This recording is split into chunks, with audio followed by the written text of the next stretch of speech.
December 7th, and we just studied Luke chapter 7. Good job, Winston. And where are we headed after today's Bible study? The keys. The keys. All right. So in Luke chapter 7, we start out with the story of the centurion. What's a centurion, Winston? A Roman officer. A Roman officer, yes. And Jesus is really touched because the more he learns about this Roman officer, the more he respects this gentleman. This gentleman has got a lot of power, right? He's got a big position, a big title.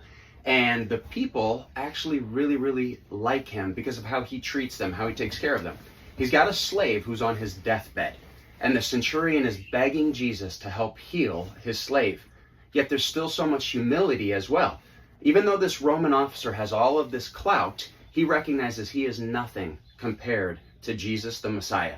So he says, I'm not even worthy to have you in my home, but I'm begging for you to lay your healing hands on my slave. What does Jesus do? He heals his slave. Then we move to the story of the widow and the widow's son. Julius, what's a widow? A spouse. It's somebody who loses their spouse, right? So she is by herself. The only one she has is her son, and her son has now passed away. So her son is laying there, and they bring Jesus in, and Jesus lays his hands on the casket, and he tells the boy to sit up, and the boy sits up and starts talking. And the mom is extremely grateful that she has her son back. And Jesus gives the son to the mom. Yeah, he gives the son back to the mom, right?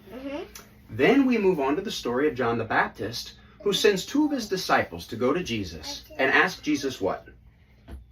If he's really the Messiah. If he's really the Messiah.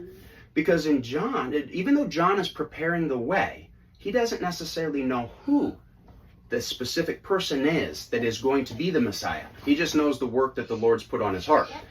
So he says, you look a little different, you act a little different than what I had in my mind. And Jesus tells those two disciples, sit back.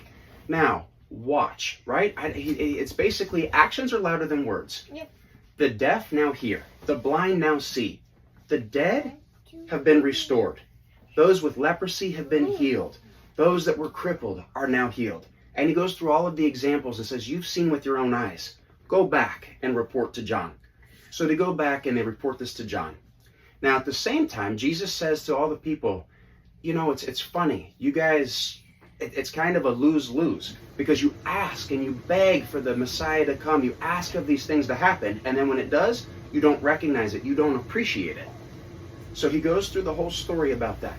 Now, after we go through addressing John the Baptist's two disciples and Jesus explaining that, yes, he is the Messiah, but it's proven through his actions, we go on to the sinful woman that the Pharisees want nothing to do with. Who would ever want anything to do with a woman who carries so much sin? And so you've got this Pharisee, Simon, who invites Jesus into his home. And yet this woman shows up. And she sits there and she cries so much that her tears cover Jesus. And she starts to wash his feet with her own tears and her hair. She takes out the most expensive of perfumes that she owns. And she covers them with Jesus. Covers Jesus with them. And Jesus looks to the Pharisee, to Simon, and says, I come into your home, I don't get as much as a glass of water. I come into your home, you don't anoint me with anything. There's very little greeting, very little excitement. Yet this woman who carries all of this sin comes into my life, and she is so desperate. Those who sin a lot and are forgiven will be much more grateful than those who sin a little and are forgiven. He goes through an analogy of somebody who owes a lot of money and somebody who owes little, and he says, your debts are forgiven. Now, human nature is to say, well, that's not fair. You forgave them of so much more than you forgave me. And Jesus says that's exactly what this is all about. Those who need me most will be those that are the most grateful. It's why he says that John the Baptist is the greatest man that's walked this earth thus far. However, the person in the kingdom already, through the gates of heaven, is greater than John who walks this earth, because they had the faith in Jesus to make it to the kingdom.